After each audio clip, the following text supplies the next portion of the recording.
Hey, Jake, the red cup. Yeah, I want y'all to see what I'm drinking. Replace your business card with an Is the City Success card.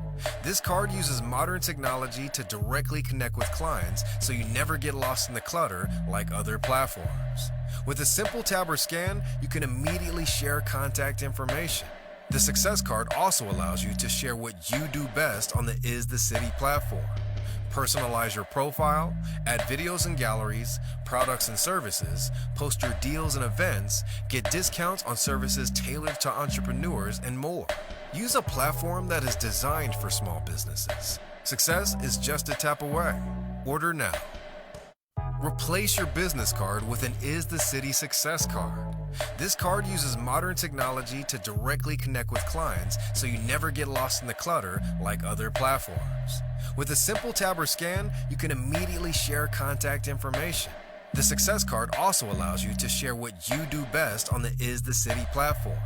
Personalize your profile, add videos and galleries, products and services, post your deals and events, get discounts on services tailored to entrepreneurs, and more. Use a platform that is designed for small businesses. Success is just a tap away. Order now. Replace your business card with an Is the City Success card.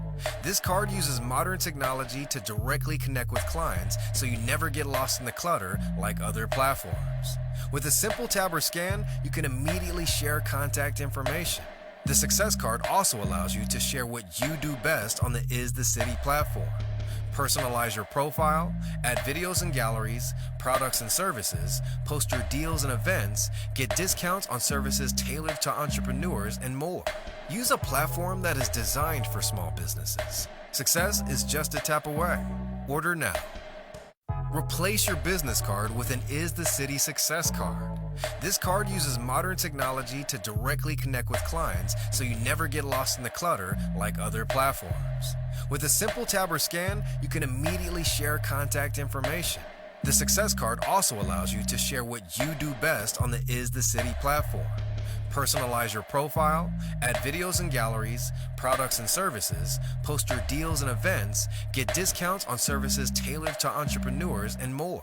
Use a platform that is designed for small businesses. Success is just a tap away. Order now. Replace your business card with an Is the City Success card. This card uses modern technology to directly connect with clients so you never get lost in the clutter like other platforms. With a simple tab or scan, you can immediately share contact information. The Success card also allows you to share what you do best on the Is the City platform. Personalize your profile, add videos and galleries, products and services, post your deals and events, get discounts on services tailored to entrepreneurs, and more. Use a platform that is designed for small businesses. Success is just a tap away. Order now. Replace your business card with an Is the City Success card. This card uses modern technology. All we wanted was peace. This is our retaliation. If you with me, then sing. No justice, no peace, no racist police. They don't see us, hands up. Please don't shoot, I can't breathe. No justice, no peace, no racist police. They don't see us, hands up. Please don't shoot, I can't breathe. Middle finger in the air, I'm screaming fuck the law. All we want is justice, and y'all acting like that shit too much. Tell me why America don't love me now. 100+ years of oppression, y'all just gotta own it now. Shit, we need our reparations. How many lives we gotta lose till we see a change? Don't say it's lies, y'all see the proof and y'all see the pain. Open up the news today, seen another brother shot by a man that don't look like me, no, no. This is the revolution, we need our reparations. You not standing with me, you against me, plain as that. I don't care if we friends, family, you cut like that. Cause you show me all the true colors. You just as bad as the people who don't see color. Cause you denying the fact that we die at the hands of people that were sworn to protect. Yeah, we die at the hands of people who were sworn to protect, and they don't care. Trust me, everything is not what it seems. I say hands up, please don't shoot, but they still shoot at me. Screaming Black Lives Matter, all we wanted was peace. This is our retaliation, if you with me then sing.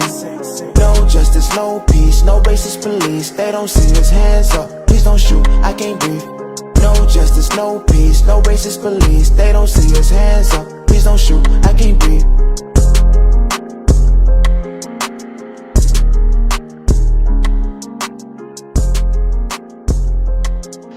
And What's going on, everybody? Welcome to this Sunday's edition of Dope Conversations. Apologize for not being on last week, but we had a family emergency that was resolved. Now we're back to the regular schedule program. Today's conversation is going to be very, very special. It's going to be dope and it's going to be radioactive at the same time. Today's Father's Day. So first and foremost, I want to say Happy Father's Day to all the fathers out there in America, in the world, all over the place. So without further ado, I'm going to go ahead and introduce you to our guest, our panel. I'm going to start out with my brother, my collaborator, my co-host, Mr. Asa Turner from the Radioactive Podcast. We decided to collaborate on this because one of the things that we talk about in the city of San Antonio is collaborating on things when you know you're talking about the same thing or you're going to be pushing the same message. Why not collaborate and work together and push everything out from the same platform? So, bro, thanks for joining. Thanks for collabing. I'm ready for this conversation. And then we're going to go on to our panel guests. I'm ready. My first panel guest is a full-time CEO and a father. Prior to establishing his very successful dry cleaning company, Neatly Done, in San Antonio, he worked 10 years in the construction field, working with some of the largest private construction companies in the U.S. Being a father is one of the most amazing things in his life that he's ever witnessed, and it's one of the greatest blessings to him. So I want y'all to welcome Mr. Iman. What's going on, good fellas? Happy Father's Day to all you fine gents, and happy Father's Day to everybody out there listening. My next panel guest is a resident of Baltimore. I'm gonna say it like they say, Baltimore, Maryland. Raised by a single mother. This guy has such dedication that in his lifetime he's only had 3 jobs. He spent 20 years working for Pepsi Cola and is now a district manager for the state, for the Maryland State Lottery. Maryland. My bad. Merlin. Say it with us, Merlin. Merlin. I'm trying not to be too country, but it is what it is.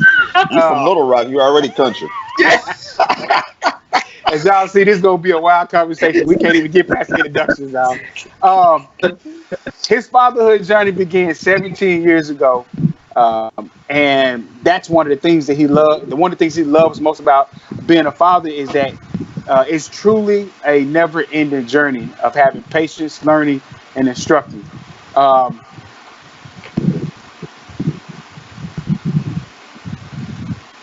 Oh yeah, okay, I got it. Thanks. So last year he married. I thought you closed.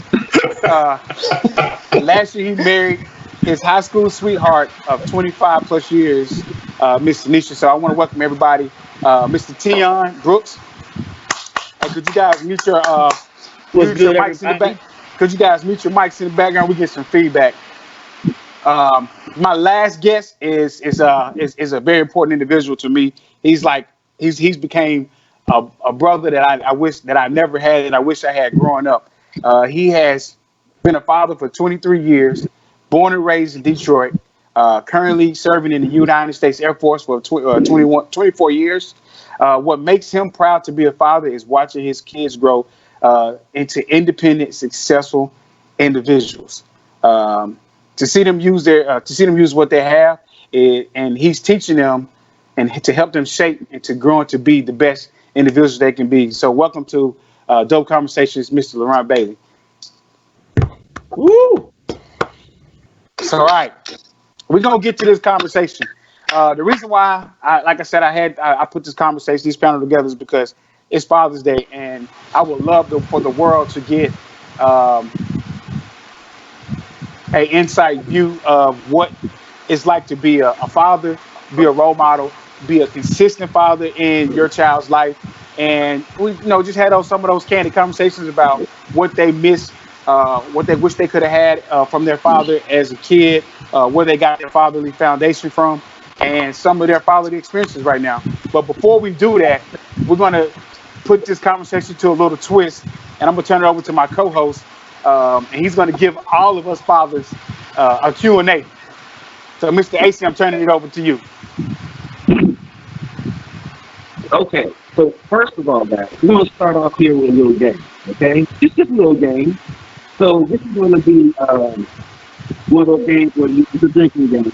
It's like never have I ever. So if you've never done it, you know what I'm saying? Of course you don't. If you have done it, you do it. So everybody got their cup. Y'all ready? Y'all cup. Y'all got. Y'all sipping up. All right. Y'all water, so the next one on the light. Okay. Never have I ever drove without having insurance. Wait, repeat the AC. I said, never have I ever drove without having insurance. Have y'all drove driven without having insurance? Can y'all hear me? Never. Yeah, you said Can you never hear have me? drone without insurance, right? Without insurance. Let's see. Who drinking? So if I ain't had Nobody insurance, drinking? I ain't supposed to drink, right? No, if you drove without having insurance, then you would be drinking. Right. You did right. Drink up. I mean, what we expect from Detroit? You know what I mean? Hey, insurance in the D kind of expensive right now. Hey man, I know about that Detroit insurance and that man on the corner. Get that insurance and drop it right quick. Hey, That it's rough out in these streets sometimes, man. Yeah, that man. in New Jersey. Okay. All right. Never have I ever felt bad after giving my kids a whooping.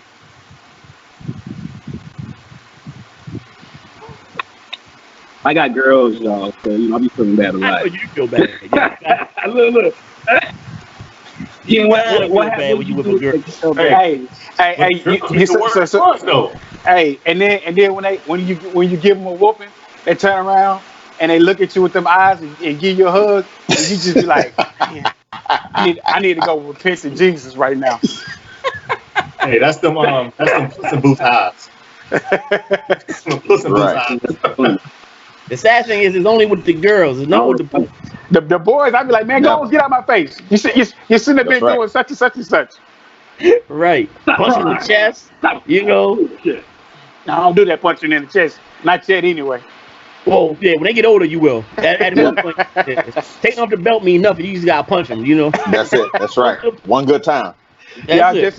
Just so you know, public disclaimer: we don't condone child abuse, but you know we do support punishment, and if it fits the mold. Right. Never. You ready? Y'all ready?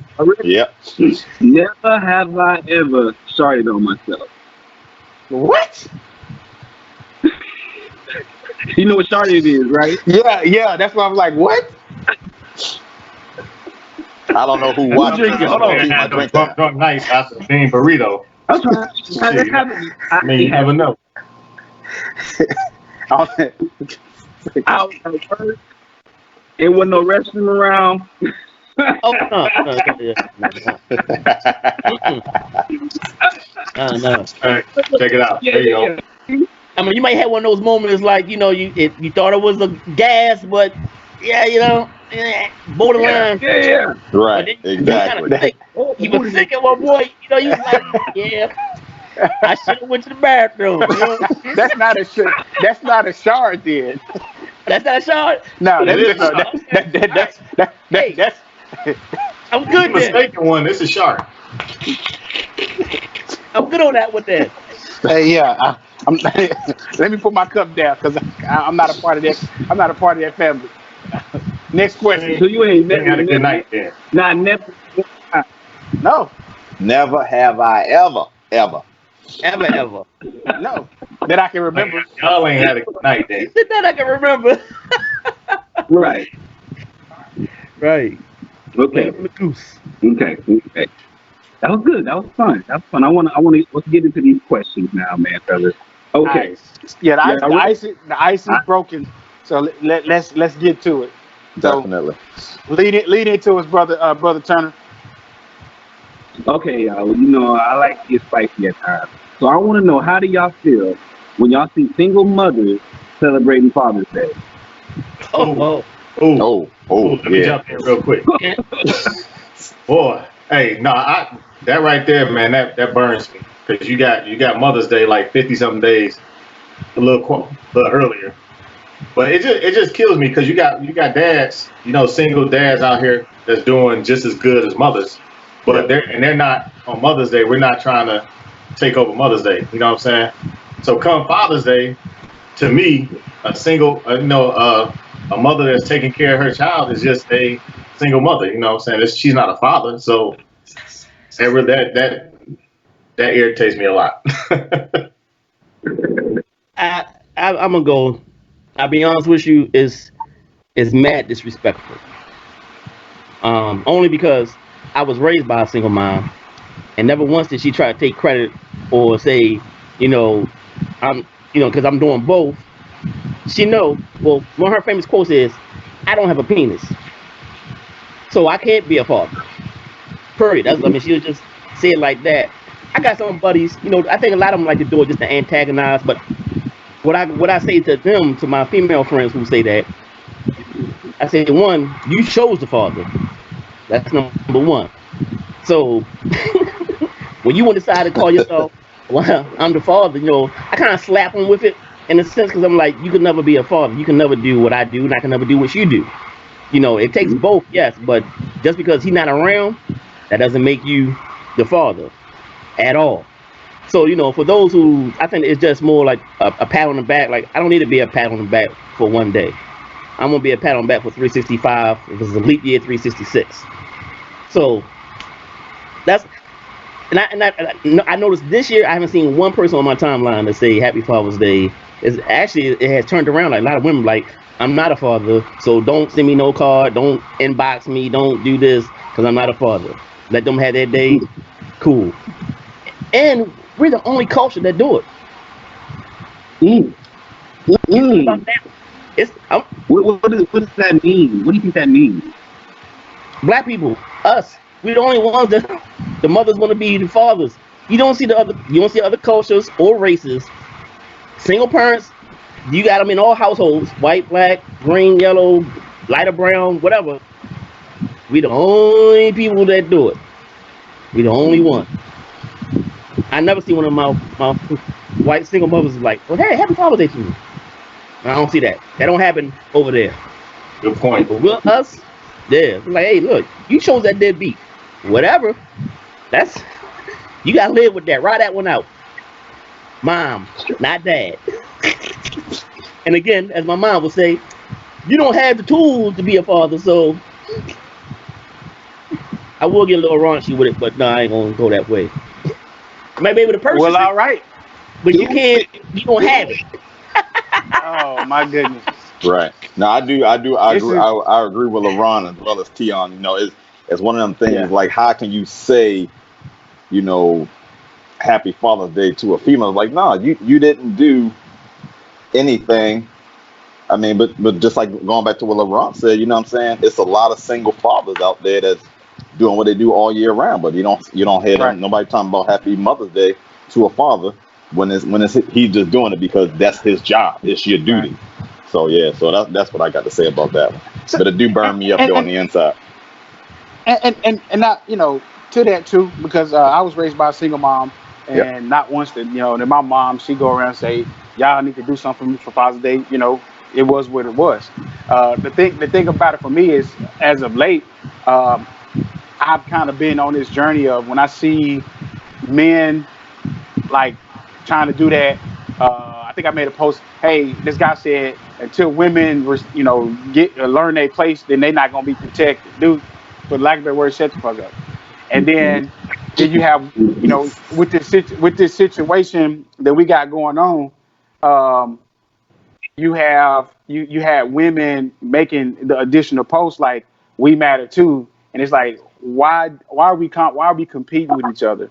At this point, we need to understand that it's us. Everybody has a role. We need to start holding each other accountable for the position where we sit. And if that dude ain't doing what he's supposed to do, okay, that's what the system is for. But we find ways to throw jabs at each other, but more so we throw jab. I just feel like we throw a lot of jabs at men uh, because everybody has their perception of what they want a father to be. Mm. And that kind of irks me a little bit from the team because it's just like, oh, I didn't do enough, or I'm not who you want me to be in your eyes. So you doing everything over there, and say you holding it down, and the dad is not in the house, and y'all relationship is what it is, but you taking credit for everything, even though he probably putting forth a big effort. So yeah, it irks me when I see it. It irks me when I see those posts. It does. It irks me. It's like, okay, I can tell it touched your soul. He was upset. This is a broadcasting media. Don't do no shit like this. You oh, are black. I had to get that out. I had to say it with my I want chest. to ask, Say it with your chest. I want to ask y'all. I'm the type of person I love stories, man. So I want to know what did y'all do as a child? Now, mind you, the things that you did, your parents have to know about. But what did y'all do as a child that y'all be upset at y'all children today if they do? Oh I'm the man, perfect child. I like, yeah, whatever, man. Yeah, whatever, man. I know, like when I was born in Philly, raised in Baltimore, but it was more like the stuff I did in Philly was crazy. I mean, like one time I called the ambulance, and I didn't realize back then, the early '80s, they had call ID, or they're not the ambulance. I called the fire department. You know what I'm saying? Told them that the house behind us was on fire, and just hung up the phone. They called right back. And were just like, can we speak to parents? And I was just like, damn. So what I'm saying? Later on that day, moms came home. That belt came out. Like never again did I call the fire. I still don't think to this day I've called the ambulance or fire department. I have not dialed That's 911. funny. I have not dialed 911 since that Someone day. please dial 911. I'm serious. I have not dialed 911 since that day. Tell them I Not just once. got shot down. It's hilarious. Anybody else? Man, Nope. let me see. I got one. Oh, go ahead. Go I ahead. could definitely. When I was in middle school, man, I was a virgin. I didn't know much about nothing, and these girls came up to me in middle school, and they were like, "AC, how's the morning wood?" And they took off laughing, right? And I'm like, "Okay, I didn't know, I didn't know nothing of it." So I go to class, right? Now, mind you, I'm in math class. I have a black teacher. Me and her, she was real good. To her black student, she was real good. So I ain't gonna lie. So anyway, I'm in class. I'm a class clown. I'm in class, and I raise my hand. She goes, "Okay, yes, AC." I go, Miss Usher, how's the morning wood? The whole class starts laughing. Mind you, this is a woman. This is a woman. So I didn't know what the hell I was talking about. So how about this? So they have open house, and she tells us, this fast forward, they have open house, and she tells us, "Hey, you guys bring your parents to open house, you get extra points." So I forgot all about what I said. So I bring my pops. You know what I'm saying? Oh, Lord. So I I bring my know. pops. She goes, "Mr. Turner, can I talk to you for a minute?" We about to have a Kevin. We about to have a Kevin Hart story. So she's telling what I said, and I'm sitting in the desk, right? My father comes up to me, he looks at me, and he goes, "AC, what were you thinking?" Like, and I looked at him, I said, "I didn't know what it was." You know what I'm saying? Like, now, if my child did that, I think I might be a little upset. And not even upset, embarrassed. Embarrassed is the word. I know he was embarrassed. I know my pops was embarrassed. Because she was pretty, too. I'm talking about this teacher was huge. Y'all understand. She was fine. But yeah, man, that's funny. Anybody else got any stories? I know y'all got some stories. So for me, now I got a lot of stories. My sister upstairs said she probably could like throw one out, but definitely I think one of the ones for me was so as a kid we used to play with Lysol and fire, right? So Uh-oh. he said so we used to do the little torch, and man, it was like I remember I think I was maybe like 27. I admitted to being the one who did this. So I was at the house at my grandparents' house by myself, and I was playing with the Lysol in the fire, and I caught my grandmother's chair on fire. Ooh, it had a plastic on it. No, this was like one of the wooden wicking chairs. Oh, So Even Yo, we worse. talking to a ghost right now. I know they feel. So Right. I put it out, but when I put it out, I ended up putting out like burning this big old hole in the chair. So So what was the like lie for that one? who? You had to lie for that. Hey, Or you had to tell the truth. hey, everybody was just like, no, like everybody was. My grandma was like, one of y'all did it, and nobody admitted to it. So honestly, my grandma passed away not knowing who did it, like, like literally. And then Yeah, like hell years later, I admitted to doing it because I knew if I would have said I did it, I probably would be alive today. Wait a minute. Y'all was allowed to walk away from that? Hey man, my it's a Man, he ain't grandmother. have it in his head when he was a kid. Man, my grandmother said we all would have got it because nobody didn't agree to it. That's right. Everybody That's right. You're absolutely right. Everybody get it. go get the branch from outside. Go get your own branch and come inside. You don't get this whooping. Everybody would have got it. She was tired. She was tired of whooping us from the. She was tired of whooping us from Or the the summer. or the extension cord. One of the two. Somebody Yeah. get something. Especially fire. Yeah. Yeah. Yeah. So needless to say, kind of like How many of y'all had Iman. a support? I say it again. How many of y'all have had an extension cord after? Oh, I done had plenty of Everybody had one of those. or whatever, No. whatever our parents I could know get their I- hands on. It was whatever was available at the time. Hey man, you ever got beat with a weight Can I be belt? perfectly honest? I never got a whooping. Ever. I was too good. What? That's exactly why you became a deacon, because all the stuff you did in your prior past. You like, My mother will tell you, she like, Tiana was a good child. It just she You didn't know. see my dirt. That was it. that's what it was. See, I seen it though. I seen it. I'm not going to. We're not going to relive them days growing up. But I'm just saying, I seen it. Yeah. You ain't got a whooping until you got a whooping with a weight belt. A No, weight that's belt. true. You got to whoop with a weight belt. Woo! Yes, man. Now, So let me tell you, man. So me growing up, man, I was the youngest of three sisters, right? Three older sisters. oh, you got That's older. me. That's I got all older sisters, man. So biologically, I'm the only boy, Right. my youngest life. at that. No, man, I got stepsisters and stuff like that, man. That's what I'm saying. Oh, okay. So, but man, I'm telling you, man, like things growing up that we used to do, like man, I was so into Looney Tunes, right? We would set up like little traps, man, like Wile E. Coyote and the Roadrunner, man. Like you put the X on the ground and tell somebody to stand there, and you got a match in the tree, lighting the damn rope with something on it, you know what I'm saying?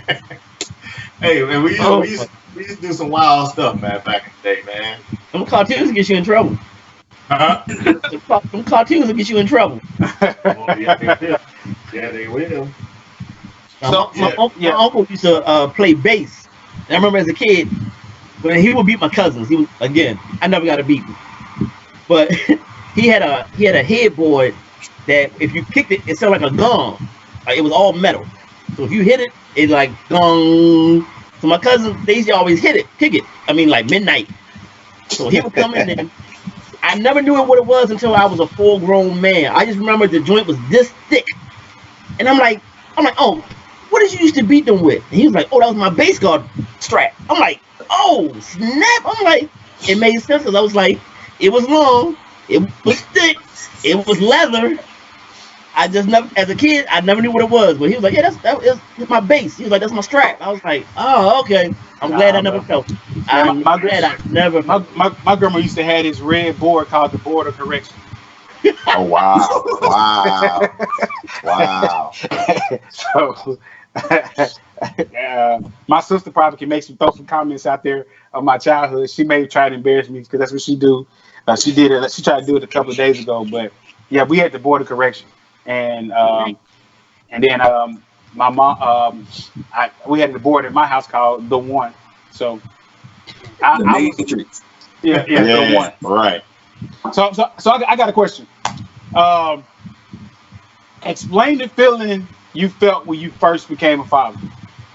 Not when you found out the day that baby was born, when you was in the hospital. Because and I asked the question because everybody told me that when my son was gonna come into the world, it was gonna be a certain kind of way, and I didn't go that route. So I want to know what y'all's experience was when your first child came in the world. Go ahead, Ace. Okay, so to be honest, I don't know if it's just me, but it took me a while to. It took me a while. It took me a while to love the child. It like I didn't. It wasn't love immediately. You know, if I was the first time father. As a baby, I've seen plenty of babies in my life, but it took me a while. You know what I'm saying? When you start seeing teachers, lives, all that stuff starts to make you. I wasn't loving it. So it took me a while to my child. I can understand that. Man, for me, when Trey first came in the world, shit, I threw up. I ain't gonna lie. I had just had some Subway, and I saw stuff coming out. I was like, oh my goodness.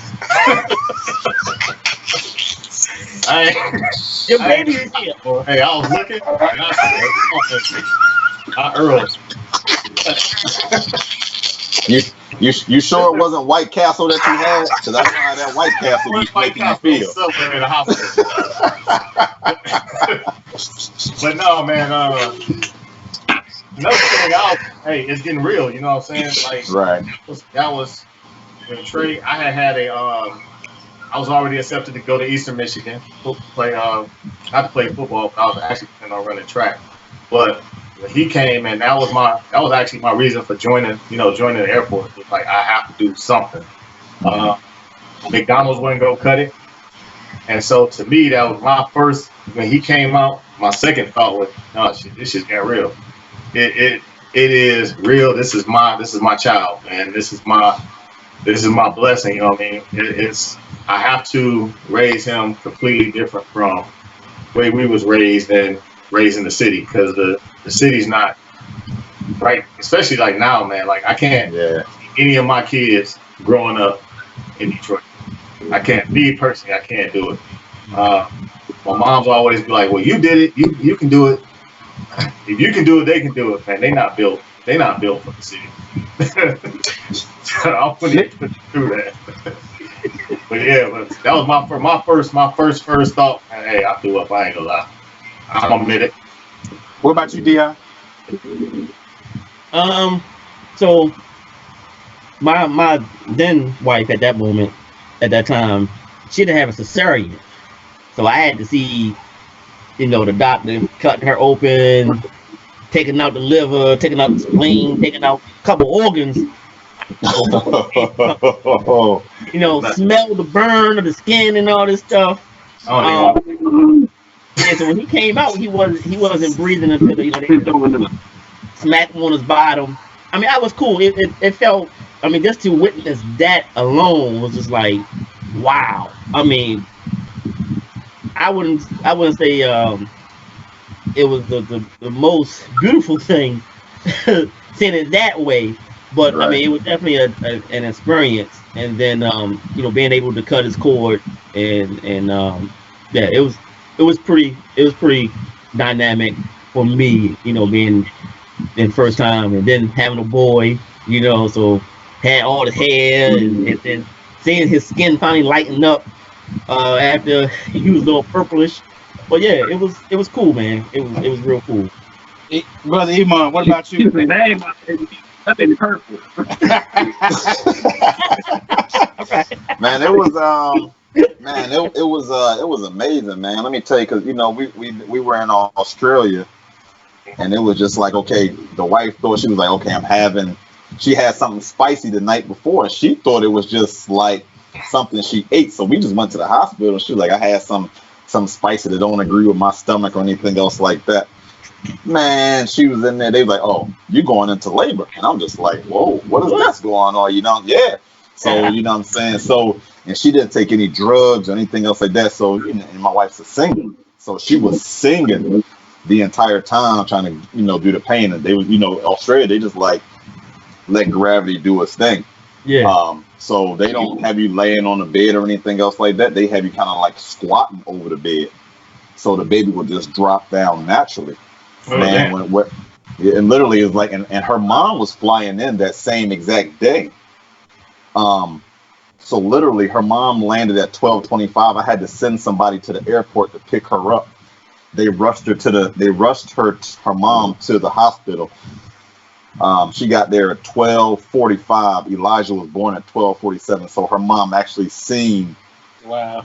her bent over the bed and kind of like the baby dropped out. Man, that was just, man, I'll tell you what. But for me, as a first time father, that was like the greatest thing I had ever seen, man. And then they don't do the whole wrapping the baby up and you can't touch the baby. They physically put the baby on you as a mother, as a father. They just give you, it's like connection. You have that connection, man. I saw, man, I almost burst into tears. But the other thing, my second thought was, I hope this baby head don't stay like this, because it was like elongated. I was like, I hope this head don't. I said, we got to shape the mold this thing, because this ain't right. And my wife would tell you, yeah, he all he was worried about was the head. He worried about how I was doing. He was worried about how he was going to shape that head. And I was like, hey, this thing got to be right, because he ain't gonna be fooling around this elongated head like this, looking like one of them cone heads or something like that. So for me, man, it was like a hilarious thing, because my son is a turkey baby. So he was born, like my sister would say, in America he was born on Thanksgiving, but he was he was born in Japan the day after Thanksgiving. And you know, my wife was she was big on, like, I just want to have Thanksgiving before I had this baby. I don't care what happens after I have my Thanksgiving. And I did a deep fried Cajun turkey, Louisiana style. And we sat there, chill, whatever we ate. And then 3:00 in the morning, she gets up and she's having like pains, right? And I'm like, yo, let's go to the hospital. She's like, no, I'm good. Sick, same thing. I'm good. So she gets back in the bed. I rolls back over and goes to sleep. She wakes me up and say, we need to go to the hospital. Her water broke in the room, in the bath. She went in the bathroom, water broke in the bathroom. So we get to the hospital. It's like about a 10-minute drive to the hospital. And I ain't gonna lie, I was speeding on base. I really didn't care. Had my flashes on. And get to the hospital. And I kid you not, 14 minutes after we got to the hospital, like, my son was there. Like, they didn't have enough time to do nothing. He was that far on his way that we got in the room within a couple of hours. Like, she was cussing me out, telling me, whatever. And then he came out, and when he came out, I was confused, because on one end he was like, yo, everybody said, yo, you gonna cry. Like, everybody I talked to said a tear fell out their eye, or they cried, and I was like, nah, these jokers ain't gonna see me cry. So I held the cry back. But little did I know, man, like, when I went over there and saw him, first question I asked myself is like, what am I gonna do different? That's all that's what I kept saying to myself, is like, what am I gonna do different? How will I be able to manage this responsibility? And it's a question I ask pretty much every day I wake up when it comes to my kids. Is like, what can I do better? Like, even with the military, man, the military, it has, over the past couple of years, has put a lot of things in perspective as far as being a parent, because I had my kids like the later part of my career, and I'm on the road so much that I literally miss important milestones with them, and it starts to kind of eat away at you. So whenever I'm around them, I make sure I make it a point to where I don't care what I got going on, I don't care what it is, like, I pour into my kids, because that very moment when I looked at my son when he was in the little bed that they keep him warm and stuff, I just kept saying, like, yeah, the incubator. I was like, what am I gonna do? Like, what am I gonna do different? And that was just because it was stemmed from, my father. He was there, but he was there mentally. He was there morally, but he wasn't there physically. So it's like, what am I going to do to ensure that my son don't experience some of the things that I experienced, and my son don't miss out on the things I missed out by not having my dad there consistently. That's fun. That's funny. That's funny that you bring that up. I was gonna say that's funny that you bring that up, Ken, because I was the same way, man. I was just like, every day I look and be like, what can I do differently? Just being raised by a single mom, what can I do differently, or how can I raise Elijah to the point where I don't want him to go through the same things I went through growing up. You know what I'm saying? It was just like, yeah, dad wasn't there. I knew him, but I didn't know anything about him. You know what I'm saying? I knew who he was, but now as I'm a father, because I still keep in contact with that whole side of the family, all his sisters and everything else, you know what I'm saying? But now as we've grown and we've matured, we have that relationship now, Right. but it took, 30 years for us to get to that point. I think because my stepbrother has children of his own and I have a child, so now he's seeing the things that he's done. So what I'm saying? I tell my son every day, don't be like daddy, be better than daddy. Yeah. But that's just me. I want him to be better than I know. I know I'm going to make mistakes, but I'm saying don't be like daddy, be better than daddy. And my sister said, we was talking about that today. My sister said the same statement that my dad used to say to her when she was dating men. Like he doesn't want her to date anybody like him. He wanted her to date men better than him. So Yeah. for me, it was kind of like you, but one of the most regretful things. Me and my dad, we didn't like start. We always had a relationship. I was fascinated by my dad growing up. I was like, this dude. I forgave him for every mistake he made growing up, and then when I got into that new adult phase, I was like, okay, this dude. I realized what it was, and from the age of 27 to about 30, I me and him, I actually started establishing a legit relationship to where I was able to call him and ask him for advice on stuff. Uh, but I was mad because in 2002 my dad passed away, and that was that period where me and him started gelling. I felt like I had a male I call him male role model that I can go to and say, hey dad, I got this issue, I got this concern, and he would give me the real. And then we'll beef and have arguments and stuff.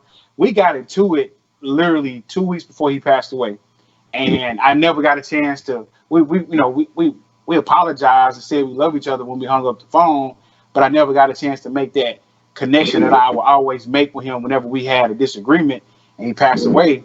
So that 2012 to now, the things that I experienced with my dad as a kid, and then I experienced it. I'm still experiencing about my dad post death is part of one of the things that regardless of what I'm physically, whatever I'm going through, is like I'm so adamant about my kids knowing and feeling the love I have for them. You know what? I want to touch on that because you were sitting there saying that he was there morally, but not per se physically. You know what I mean? The thing about I think as fathers, we feel because we're there, just because we're there, that we're there. When in all actuality, that's not true. Present. You know what I mean? Just because you're physically there does not mean that you're there for your child. You know what I mean? So I think that's something that we got to speak to other fathers out there about. Right. You got to be more hands-on. That's more, the right word. We definitely got to be more hands-on. Like, how did that make you feel? How did that make you feel? As far as my dad not being there, Yeah, not too much hands-on. yeah, per se. it hurt, man. Well, it did. I didn't. It didn't hurt. It didn't hurt because like I said, my dad. I talked to him when I talked to him, and whenever I got around him, I felt that vibe. But when I got older, there was a bunch of things that I started realizing, like, dang, man, I was supposed to learn that. Like, I was supposed to learn that when I was 10, 11, 12, 13. I'm around. The blessing for me in disguise is when I joined the military. I was hanging around cats that was 7 to 10 years older than me. So I was learning manhood from the cats that I was hanging around in the military. Even Laurent, like he older than me. So even when I got to Japan, I'm watching him. Like I'm from the age of 25 to about 31. I was learning manhood from people that I was around that I considered them role models because my dad went there, and that's what I was angry about. I didn't feel negative or hurt about my dad when I was growing up. I started feeling that anger and hurt when I started learning that it's 19, 20, 21-year-olds doing stuff that like that I have no clue about because they fathers was in their life and their fathers taught them that stuff when they were a young age, and I was learning just coming in learning this stuff at 25, 26. Can I ask you a question though? Your father was in the household though. No, he wasn't. Oh, he wasn't. Okay, so when No, you say my so physically, my parents got divorced when I think I was like 4 or 5. okay. But yeah, Did that learning that manhood late that give you a little insecurity? No, because man, my mom man was a G. My mom was a G, and I had my uncles and my grandfather around. Whenever I was around, that some things, some male things that I got growing up, like the hustle side, the it don't matter if stuff is wrong, stick with it type thing. That mentality that was bred into me by my uncles and my grandfathers. But some of that personal stuff, I didn't get until I was just hanging around with you know cats that I trusted in my 20s, and I just picked up on a lot of things like personal grooming type stuff. I was frustrated with it. I was mad. I was like, dang, I'm supposed to be doing that. Okay, duly noted. That type Mm-hmm. of stuff. You know, That's it's yeah, crazy it's because for amazing that me, you say that. Oh, go ahead. go ahead, no, go ahead. No, go ahead, go Okay, ahead. I'll wait. I was gonna say it was it's it's kind of like we say the same thing. Remember that Tupac song when he was like, my anger wouldn't let me feel for a stranger. That's how I felt my whole life growing up without my father being there. You know what I'm saying? It was just like if something were to happen to him, how would I feel? I didn't know him. You know what I'm saying? Would I be like, okay, am I supposed to cry? Am I supposed to be happy? Am I supposed to be what? You know what I'm saying? So that's why I was just like I didn't know how I was supposed to feel growing up. Was you But at the numb to same, him? huh? Kind of numb to him? Yeah, I was very numb. I was very numb until sometime I think I might have been working on my master's degree in college. I just wrote like a 4-page letter, single space. I literally typed it all out and sent it Single to space. yeah, literally 4-page letter, single space. I sent it to his mother, and she gave it to him because I didn't know his address. So and I Yeah. think since then, that's when we became a lot closer. Because I think he understood the pain and hurt that I caused. Like the only thing that I have, and my wife, she'll tell you, I have this basketball jersey say access to excellence. He gave it to me when I was like, I don't know, 7, 8 years old. That's the only thing that I still have of his. So it fit like a wife beater. You know what I'm saying now, but back then, you know what I'm saying. But back then, it was like a dress then, but now it's just like you know what I'm saying. But my thing is, I never knew how to feel. So now it's like hanging around Tion, as I grew up, he was the first person I met when I moved to Baltimore back in '89. So he was always old and all his friends was older. So the thing is, I had to be older. So he was always that big brother slash Yeah. person that I looked up to and everything else like that. That's dope. That's dope. So I'm gonna ask y'all, when y'all was growing up, or when y'all got older and y'all planned out y'all's life, were kids involved? Yeah, for me, yeah. Yeah. For me, well, I think at an early age, we used to play games. And Put, 28 hey, was always my put number. put put our put our game was weak on purpose.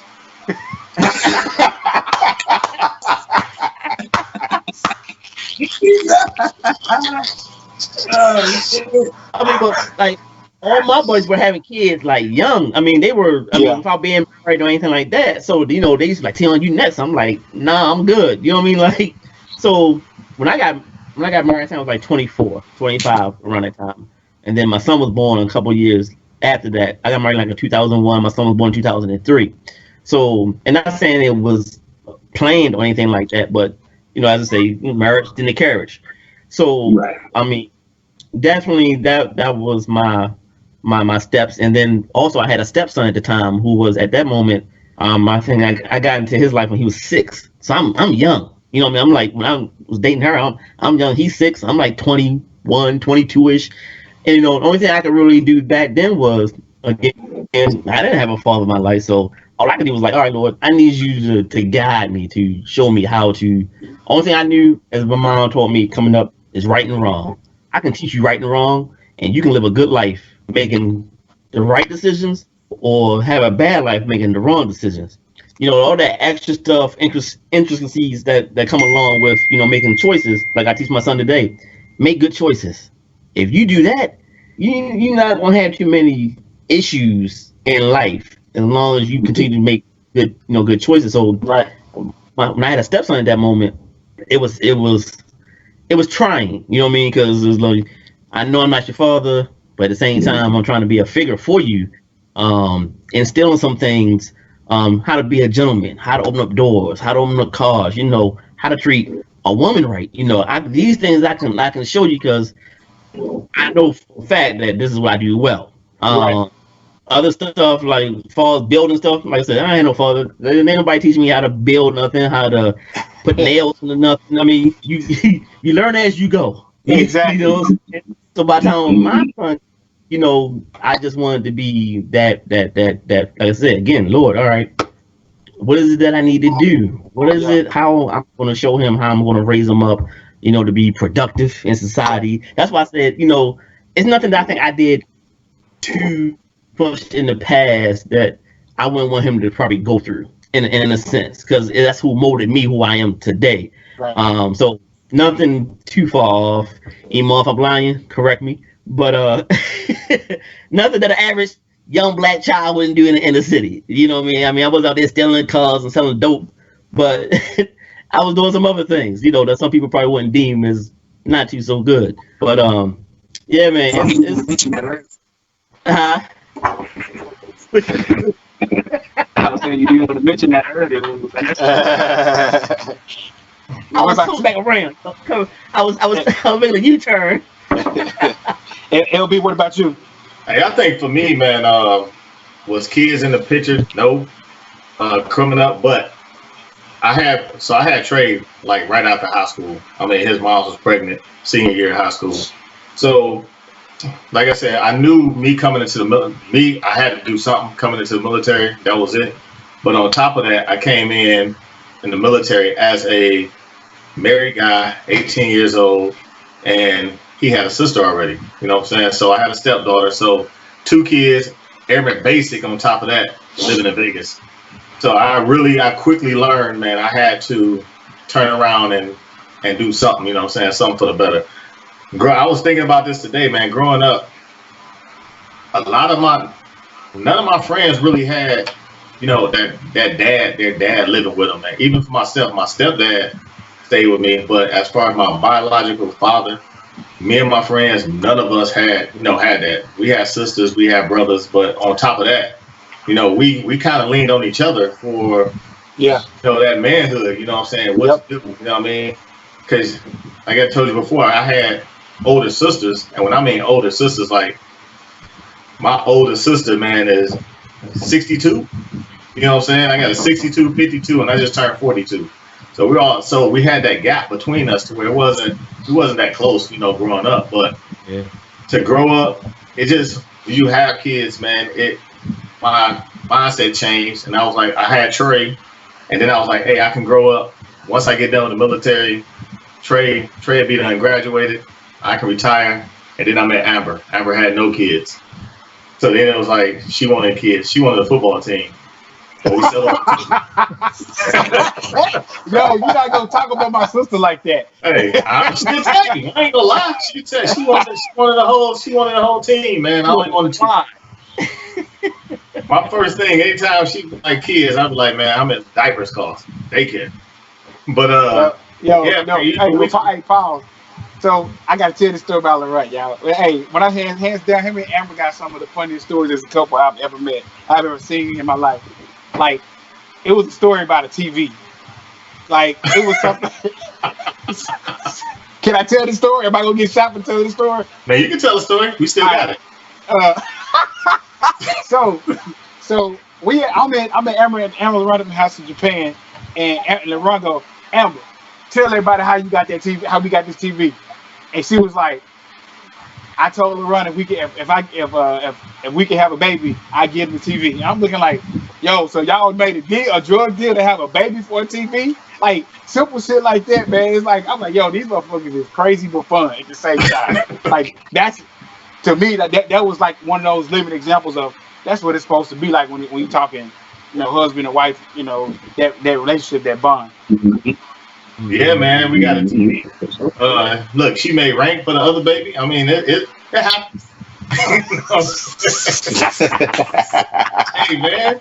Hey, but you know what, man? Hey, I wouldn't change it. Change it for the world, man. Well, how many more for starting 5? Man, we done. We done. Look, hey, I'm gonna tell everybody that's out there in Dopey land, this bull has done been put to pasture.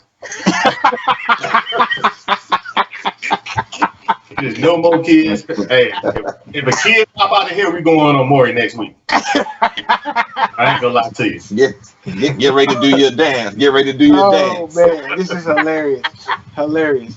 Okay, so I got a question for you guys.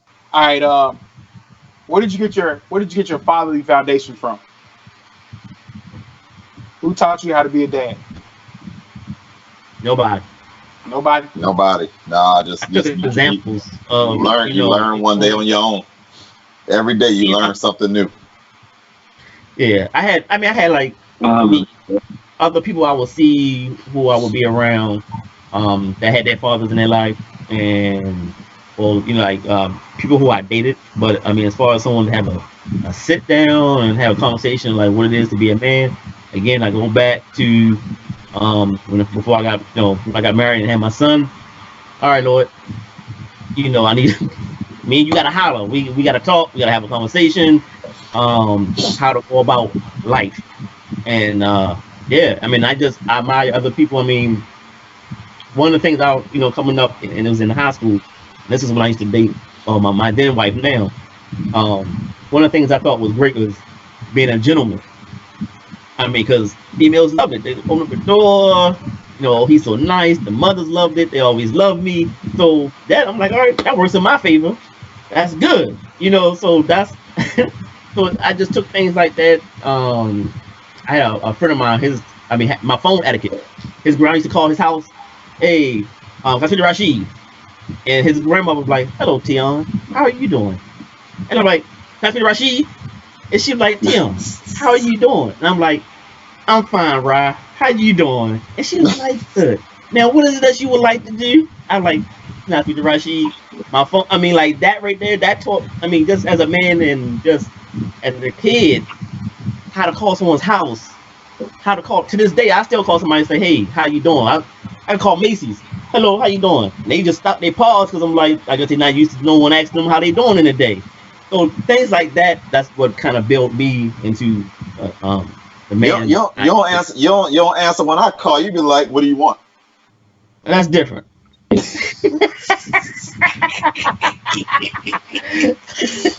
When you're getting your driver's license, what you used to do, you used to stop at the light. That if you're instructed in the car with you, you do what you're supposed to do. Once you get your license, you can do whatever you want. You can hold at 6 and 11, 10, 12, one hand.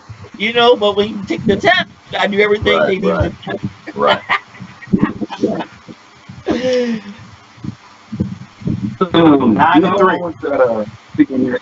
Growing up, it's crazy because my pops was around, but I'm pretty sure he wasn't around as much as he wanted to. I really hate speaking of it because, man, my pops, he did like a whole 360 as an adult.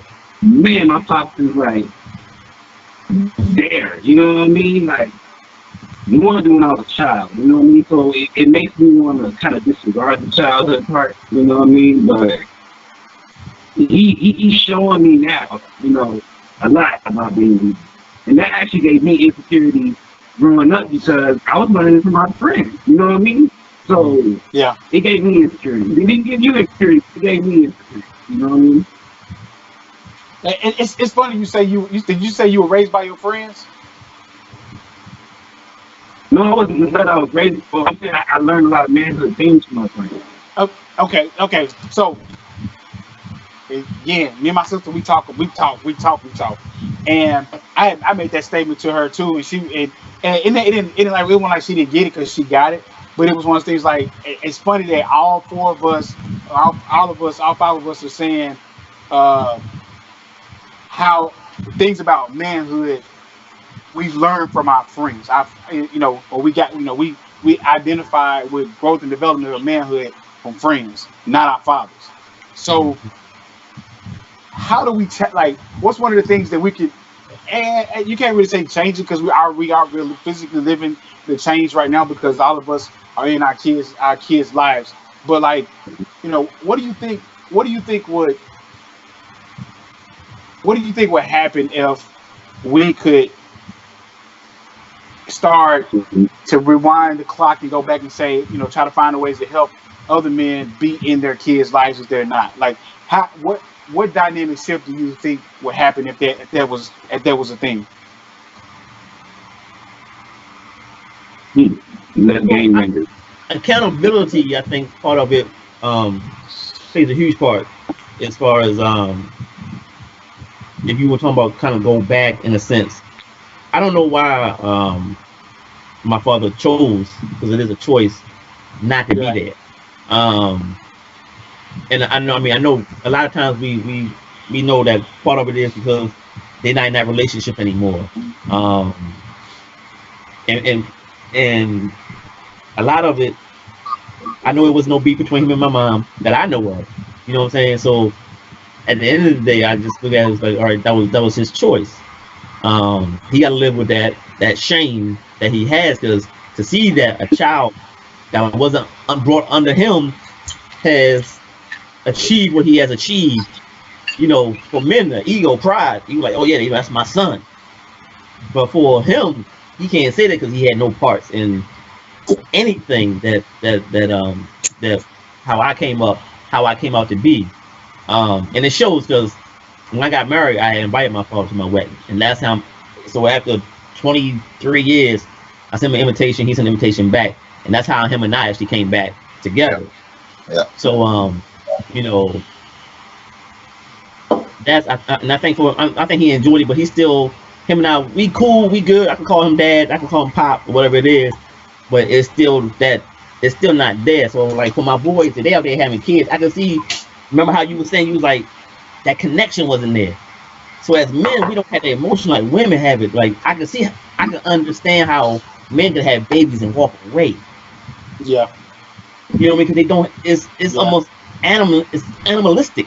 You know what I'm saying? Like they can have babies, and they can have babies everywhere, and just walk away with no connection.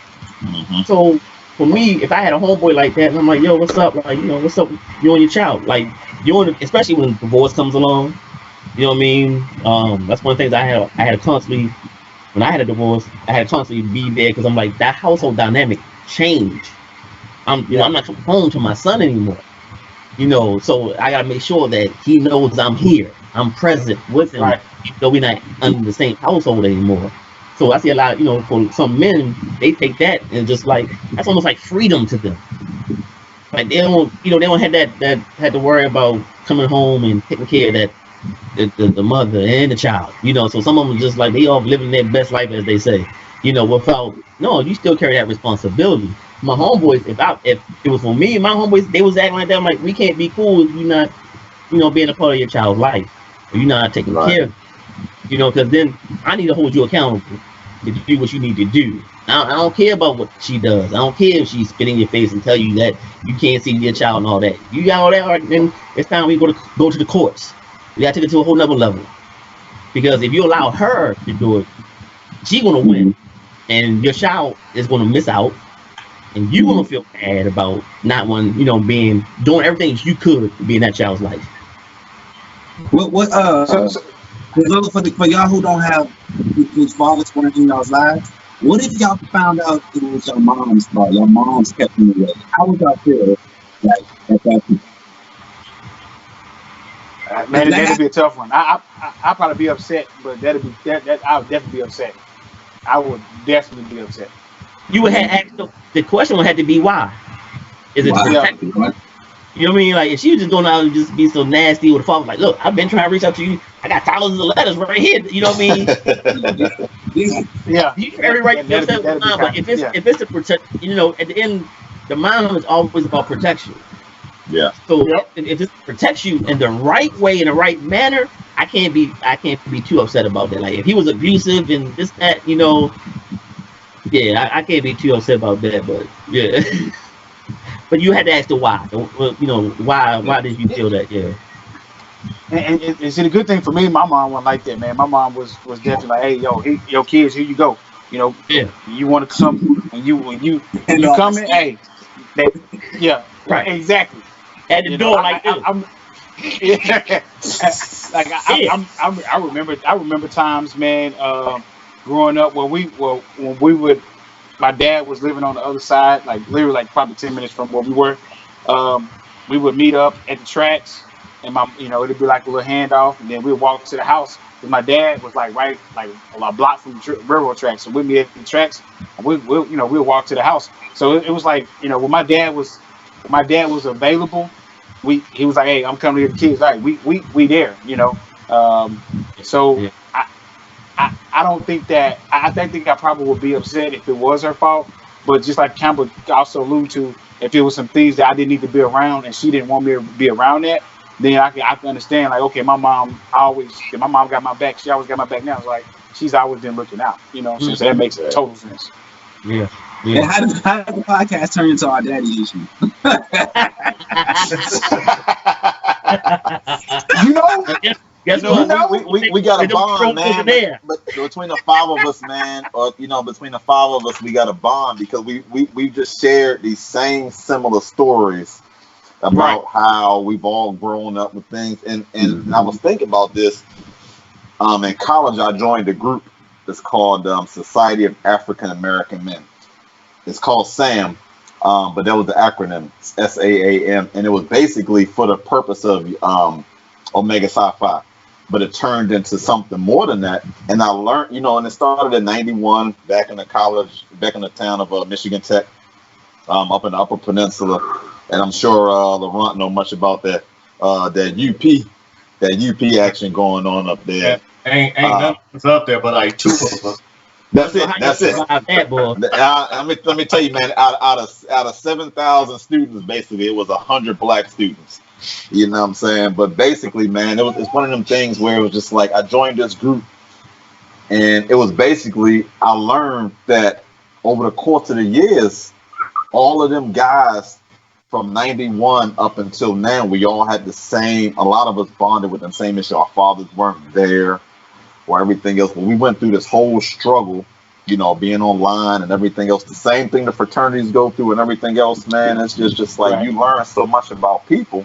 And you just like, man, we went through the same issues, whether you was born in the mid 70s or born in, the late 70s, early 80s.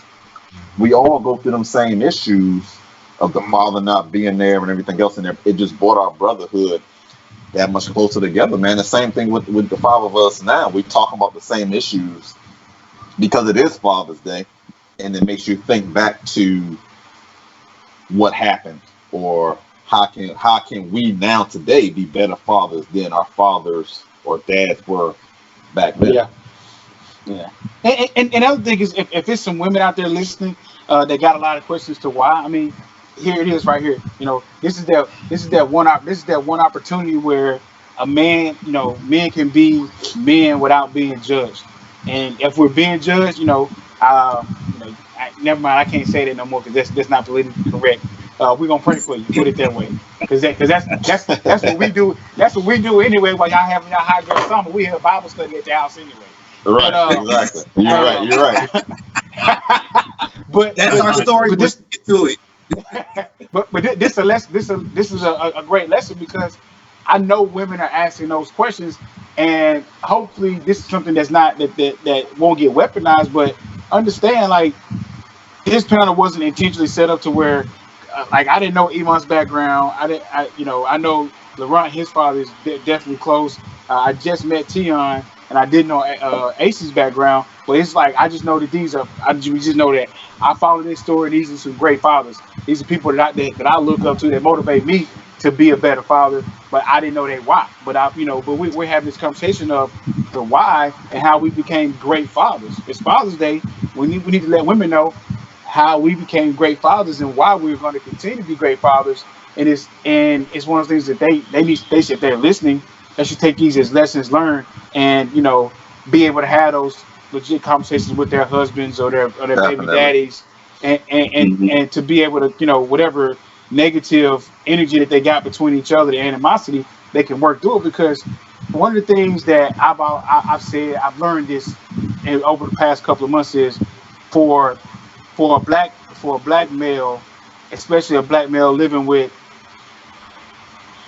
with a single parent. I'm just saying, speaking from the '80s. I can't speak for the '90s and above. Well, I can because my sister was a single parent, and her mentality was ingrained from my mom. Like one of the things that for us was because I felt like because they were women and they had to overcompensate for the men.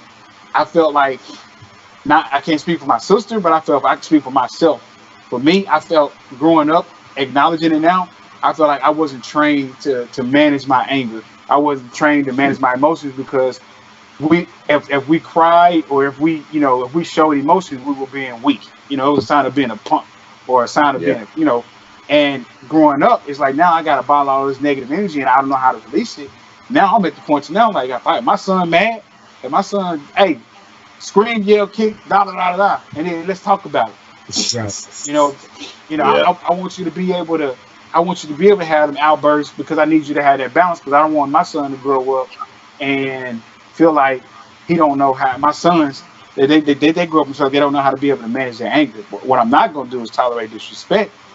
But what I am going to do is tolerate, give you the opportunity to where you can feel comfortable expressing yourself without feeling judged. And I think that's one of the things that for men, for fathers, like when we have those most vulnerable moments, I think sometimes women look at it as a sign of weakness, and then they turn around and weaponize those words, Right. and make it makes it hard for us to be exposed because when we marry, we mess up in the marriage, but when we marry, just like y'all, just like women, we're we're, we're taking down barriers. You know what I'm saying? So Yeah. if I can be naked around you, physically naked, I want to be emotionally naked around you too.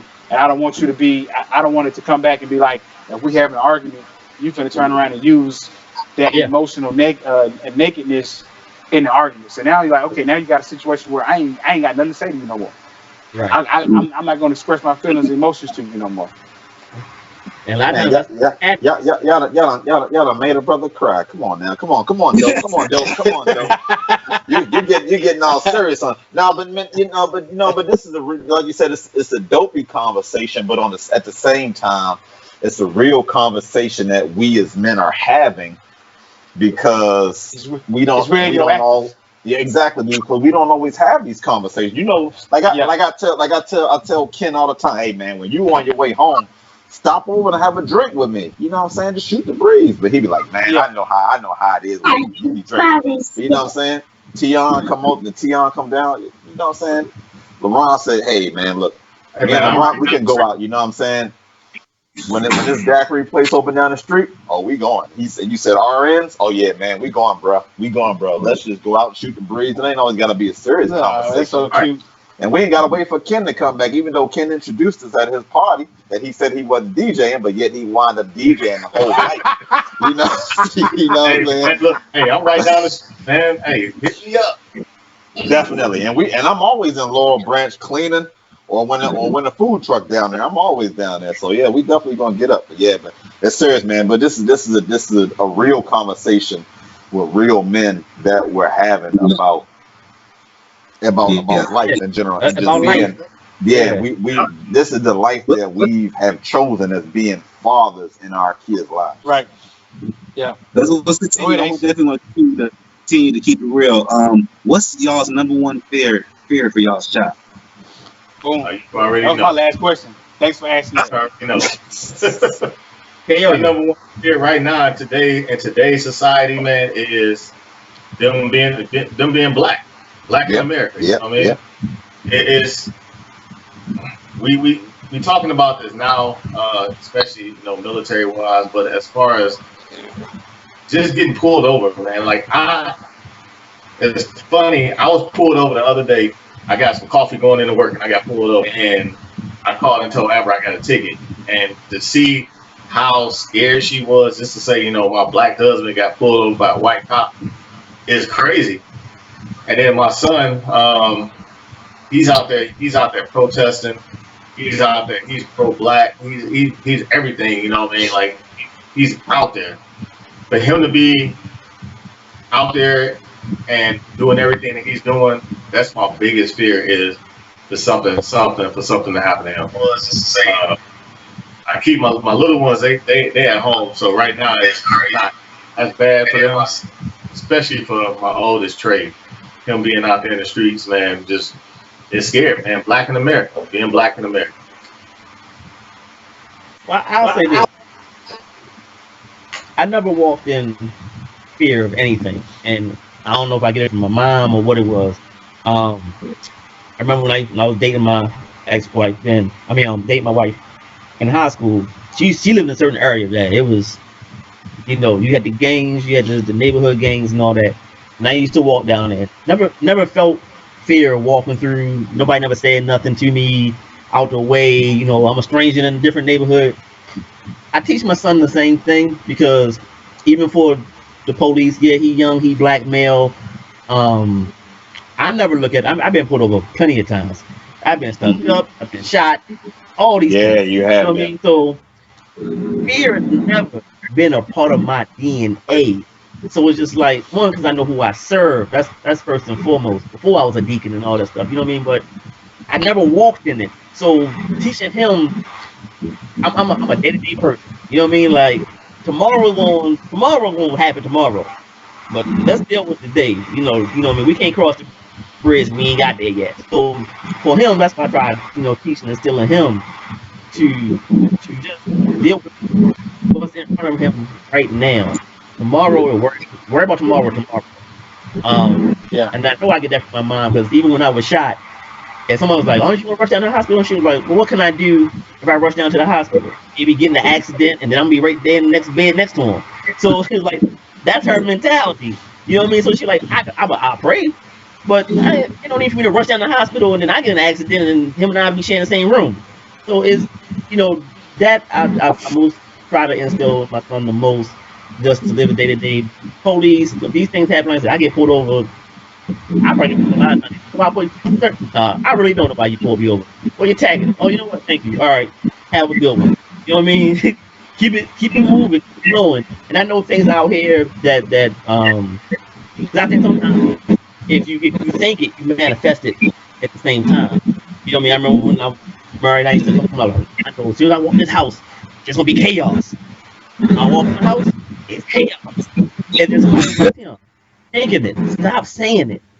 And as soon as I stop thinking and stop saying it, you know what I mean? So it's like we think things into existence sometimes. Yeah.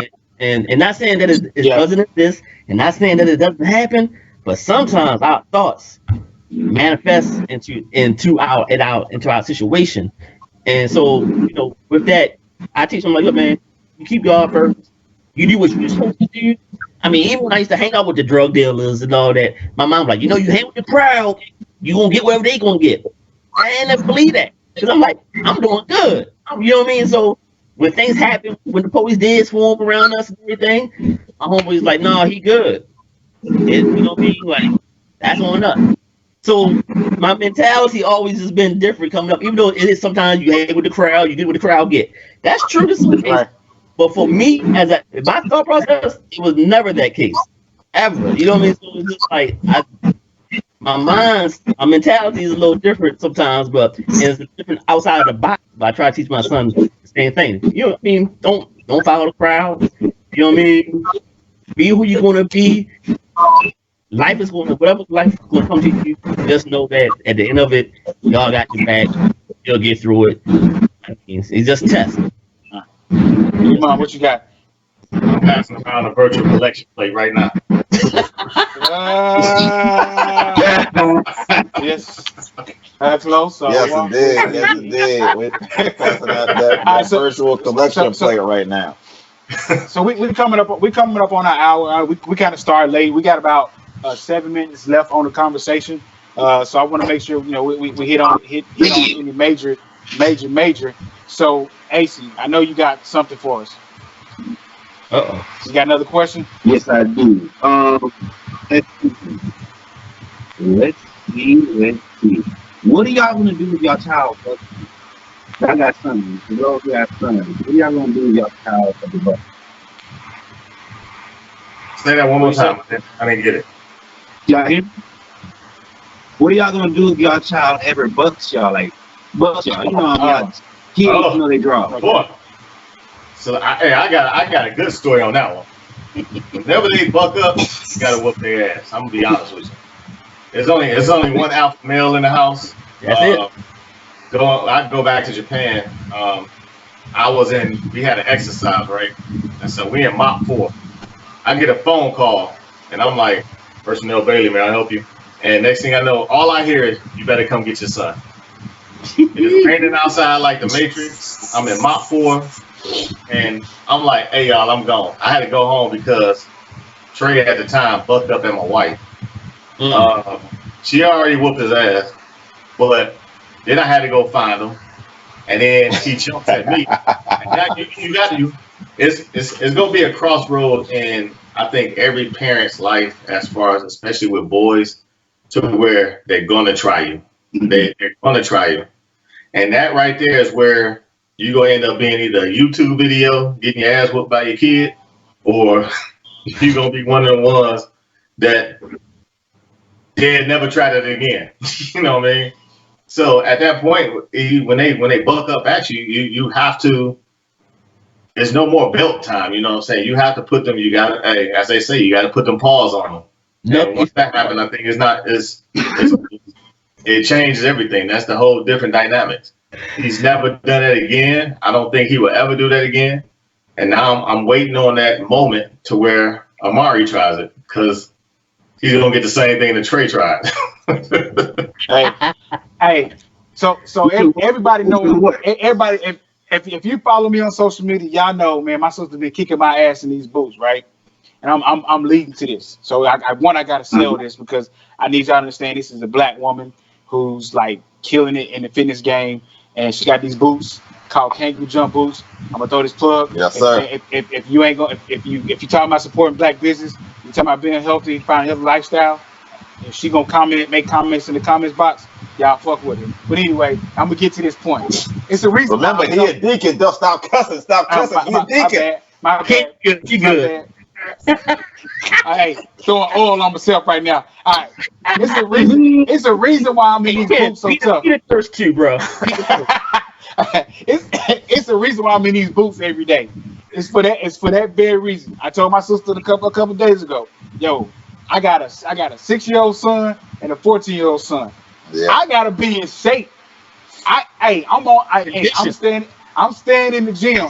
I'm staying prepared for that moment, because when it happens, yeah, it's gonna be ugly. It's gonna be ugly for everybody in the house. I gotta, my mama last name Ready. I gotta stay ready so I don't have to get ready. You be ready, right? You know, man, that's funny, man. That's funny, because the one time, you know what I'm saying, this is probably like 91, 92. The last time when you said somebody, you know, when your child buck up, the last time I bucked up and said something to my mom, and I know we talked about that one punch to the chest. She hit me one good time in the chest. I kept backing up, was talking bad to her and everything. Thinking I was tough at 13 years old, 12, 13 years old. She hit me one good time in the chest, and I fell over the bathtub and hit my head on the soap dish. That was the very last time I said anything. So that was the last time I said anything or did anything. And since then, as Tion would say, I've been a perfect child since then. So you know what I'm saying, 25, 30 years since that one time she hit me square in my chest, and I'm waiting for my son, because he got that smart mouth now, but I know I can't punch him in his chest right now because I'll be in trouble. But yeah, I'm waiting for that one time, and that's it for him. You know what I'm saying? That one, it's gonna take one time. Man, I put my hands on my cousin, and it's majority girls in our family. So I put my hands on one of my girl cousins, and my mom told my grandfather, and he just looked at me. Like, he had this look. I'd never seen this look before in my life. And I think I had to be 11 or 12. And it was like ever since then, I look, straighten up and fly right. I get perfect story. So, like I said, I had my first marriage. I had a stepson, and I knew once me and his mom got divorced, you know, my son, me going over to her house to pick up my son, he was there, and I knew he got a little older. You know, he really smelling himself, and I told myself, I always told myself, I said, I know it was bad, but it was premeditated for me. I said, Lord, if he ever crossed that line, I'm going to choke him out till he tap out. In my mind, I already knew I'm going to choke him out, right? So I go to her house, and I'm ready to pick my son up, and he there. So I'm like, well, he telling me, like, you can't get your son. I'm like, dude, I'm like, look, I know you feel some type of way about me and your mom, whatever. I said, but that got nothing to do with you and I, right? You know what I mean? Feel how you ever going to feel. But I said, I tell you what, how you think in your mind how this going to go down, it's not going to go down that way. So he bucking on it. I said, yeah, look, man, just get out my son. So I'm trying to grab my son. I'm telling my son, come on, let's go. I remember that. And I turned around, and he punched me square in the face. And before I know it, I had him in an L. I mean, when I'm having an L, I got him off his feet. He dangling his feet. And I told him, I said, bro, I told you, this is not going to go down. You thought this was going to go down. I end up, let's say this. I end up separating his shoulder, his arm and his shoulder. Dang. I remember that. I ran him into the ground. I picked him up and I bulldogged him into the ground. And then laid his hand across his chest. And my son standing there looking at me. So I was like, I know I ain't gonna have no problem with you. If you just saw this right here. But you talk about that conditioning? Yeah. Boy, I know you ain't gonna try. Did you see this right here? I'm staying. I gotta stay ready, bro. I gotta stay ready. I gotta stay ready. Yeah, I put that. I always say before my son after everything, he still does it. He's 17 to this day. When he was younger, before he wanted to go do something or try to play or go off, like buddies that go off, he'll look at me. And if I get like a nod, like cool, he'll go ahead and do it. But if I'm not, he'll look at me and like he see I ain't like no, I ain't for it. He was like no, I ain't gonna get into that. Whatever y'all get into, I'm chilling right now. Right. Man, so we done hit our mark, man. And I really don't want to get off, but we got a really good support staff in the city. We can carry this over to the radioactive hour after this if you want to. We could definitely do that. But hold on. But the thing is with that, I have to eat dinner. The wife has cooked me dinner, so I have to make sure I get dinner. Yeah, some of us gotta eat, dog. Some of us been drinking, and some of our wives have cooked us dinner, so we have to make sure we good. Look at that. She even brought me water. Check that. See that right there? She brought me water. That's why I'm being mindful of the time. Like I know it's we set for hours, so I definitely want to table this, and AC, we probably could just go straight to a radioactive session, and we could probably we could definitely have another dad's panel or just another all males panel. But what I want to do is give everybody the opportunity to go around one time before we check out, and I got to do a plug for the support staff, and then then we're gonna be back here next Sunday. So we're gonna start with my brother, my co-host AC. Go ahead and give us some final words. Well, man, for one, I really appreciate you doing this with me, man. Like, this was his idea, y'all. This man's a genius. This was like on point, you know what I mean? So I really appreciate you. I appreciate you, cuz, as well, for chopping it up with us as well. I think we had a great man. It seemed like a manhood talk in the sense, you know what I mean? It was man. Like, I really felt like I could talk to y'all about anything. You know what I mean? That's something that we need definitely more often our community with black men. Mm-hmm. All right, LB. Man, it's been a pleasure, man. I appreciate it. I was gonna try to jump in earlier, man, when you was talking about crying in front of the kid, but I'm glad you don't, man, because I seen you cry and you look like Celie from Color Purple. Yeah, I was gonna say that.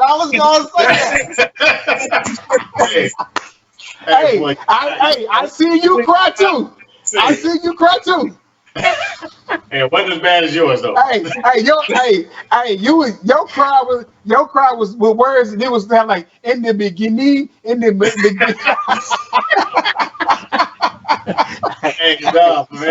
this was a good thing, man. I appreciate it, man. And hey, any other panels, man, definitely put me on, boy. Don't be worried. Don't worry. I got you and Amber coming back for a different topic in the near future. Uh-oh. So, Brother Tion, what you got for me, man?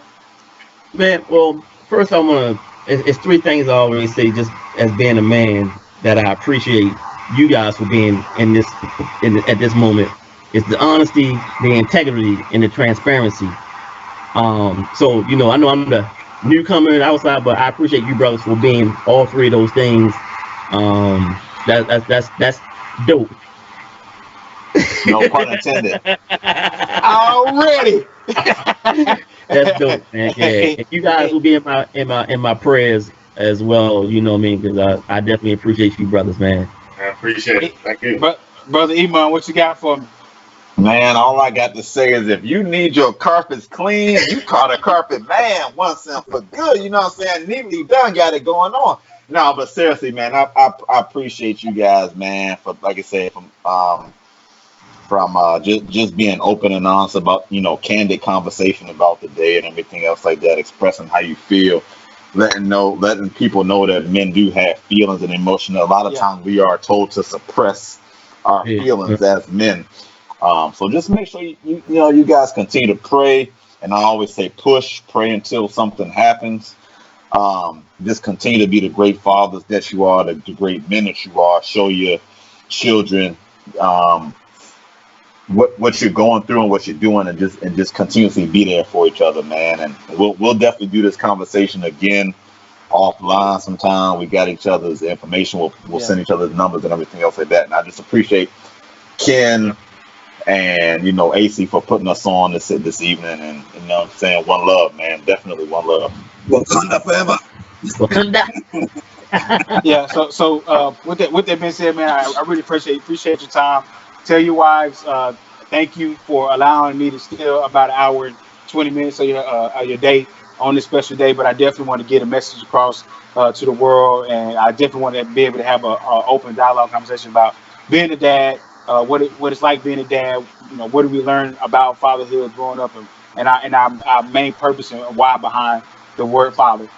So I got to put some plugs in there. I want to thank the team from Is the City. I want to thank Coach Trey and B. Michelle for actually affording me the opportunity to work with you guys at Clap. That's, if you see the artistry, the graphics, the layout, that is all Is the City. Before the conversation, there was a commercial about Is the City. Is the City is a platform for entrepreneurs to get their business and their names out. If you're an entrepreneur and you're in the game, you need to check this site out. You need to get the app, because they are all about putting you on a platform to promote your business. Yeah. Additionally, if you hosting live chats and live sessions and you want artistry or graphic designs in the background, such as what I have, hit up isthecity.com. Or hit up Coach Trey, or even hit up B. Michelle. If they're listening, type your information in the comments, because they can support that. It's gonna cost a fee. Nothing's great. Nothing's great. It's for free, but it's gonna cost a fee. But it's well worth it. Shout out to the wardrobe, my boy, Air Force veteran. The line is called Scouts Honor. What I'm gonna do, my goal is to promote Black businesses. If I get gear or attire, I'm gonna wear it during the conversation. And I'm going to put a shout out for those companies. The links will be on my page. Please follow my page, Dope Conversations on Instagram and Dope Conversations on Facebook. And we're going to keep this thing going. With that being said, we're going to check out of here. Our exit song is my boy, former Bad Boy South artist, JC, Suicide. Y'all take this. Peace out. Hey, daddy, husband, protector. Yeah. Oh yeah. It's your boy JC. Yeah. Flesh of my flesh, blood of my blood. We all had the same DNA at some point. So killing me is killing you. Killing me is killing you. Yeah. Killing me is killing you. Killing me is killing you. So if I die, it's a suicide. Yeah. All of this harassment get me thinking about wildly. Too many kids watching, man, I can't be childish. MLK legacy, can't resort to violence. Gotta be the bigger man, whoa, yeah. Weight on my shoulders, fighting racism's like holding up boulders. My arms getting tired and my soul getting weak. Tempur-Pedic pillow and I can't even sleep, whoa. But What you do to me is what you do to yourself. And if you draw blood, you just making a mess. I swear I'm just jogging. If I got a hoodie on, that don't mean I'm robbing. No, no. Flesh in my face, blood on my